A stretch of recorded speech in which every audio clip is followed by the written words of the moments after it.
अमीर बाप की बिगड़ी औलाद कहानी। किसी शहर में एक बहुत ही अमीर आदमी राघव अपने परिवार के साथ रहता था। उसकी धन दौलत का कोई हिसाब नहीं था। राघव का एक ही बेटा था, आदित्य। राघव ने अपने बेटे को हर सुख सुविधा दी और उसकी हर ज़रूरत को पूरा किया। लेकिन इस प्यार और लाड में उसने यह नहीं सोचा कि आदित्य को सही और गलत की पहचान कराना भी सिखानी चाहिए। आदित्य को बचपन से ही महंगी चीजें दी जाती थी। अगर वह किसी चीज की मांग करता तो वह तुरंत उसे मिल जाती। इस वजह से आदित्य की जिद बढ़ती गई और आदित्य की जिद से राघव परेशान हो गया। परंतु फिर भी राघव को समझ नहीं आया कि उसका बेटा जिद्दी हो रहा है। राघव को यही लगता था कि इससे उनका बेटा खुश रहेगा और उनसे प्यार करेगा। लेकिन आदित्य धीरे धीरे जिद्दी और अहंकारी होता गया। आदित्य को पढ़ाई में कभी दिलचस्पी नहीं थी। वह अपना समय दोस्तों के साथ मौज मस्ती करने में, पार्टियों में जाने में और पैसे उड़ाने में बिताता था। वह अपने दोस्तों के साथ खूब पार्टी एंजॉय करता।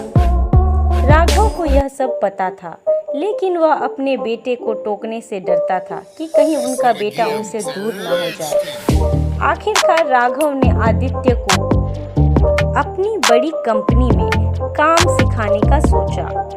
लेकिन आदित्य को मेहनत करना पसंद नहीं था। वह सिर्फ अपने पिता की दौलत पर ऐश करता। और एक दिन राघव को दिल का दौरा पड़ गया और कुछ ही दिनों में उनकी मृत्यु हो गई। राघव ने अपनी सारी संपत्ति आदित्य के नाम कर दी। अब आदित्य पूरी तरह से आजाद था। वह कुछ भी करने के लिए अब एकदम स्वतंत्र था। उसने सोचा कि अब उसके कोई रोकने टोकने वाला नहीं है। अब उसे जो मर्जी आएगी वो करेगा। आदित्य ने अपने पिता की मेहनत की कमाई हुई दौलत को बर्बाद करना शुरू कर दिया। वह बिना सोचे समझे पैसा उड़ाता। महंगी कारें, बड़े बड़े बंगले और शानदार पार्टियां, यही उसकी जिंदगी का हिस्सा बन गए। धीरे धीरे उसकी संपत्ति खत्म होने लगी। उसके दोस्त जो केवल उसके पैसों की वजह से उसके साथ थे, अब उससे दूर होने लगे। आदित्य को समझ में आ गया कि उसने अपनी जिंदगी की सबसे बड़ी गलती की है। अब वह अकेला और निर्धन हो चुका था। उसे अपने पिता की कई बातें याद आई, जो उन्होंने कई बार समझाने की कोशिश की थी कि मेहनत का कोई विकल्प नहीं होता।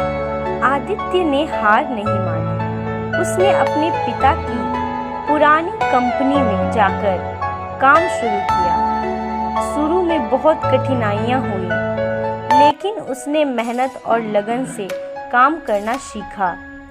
धीरे धीरे उसकी मेहनत रंग लाई और वह फिर से सफल होने लगा। इस अनुभव ने आदित्य को पूरी तरह से बदल दिया।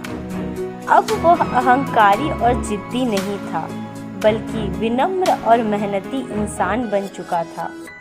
उसने समझ लिया था कि असली खुशी दौलत में नहीं, बल्कि मेहनत और ईमानदारी से कमाई गई सफलता से होती है। आदित्य अब पूरी तरह सुधर गया। इस कहानी से हमें यह सीखने को मिलता है कि प्यार और लाड देना जरूरी है, लेकिन साथ ही सही मार्गदर्शन देना भी उतना ही महत्वपूर्ण है। अगर हम अपनी जिम्मेदारियों को समझकर मेहनत करेंगे तो सफलता जरूर मिलेगी। तो अगर आपको यह कहानी पसंद आई तो लाइक, शेयर एंड सब्सक्राइब।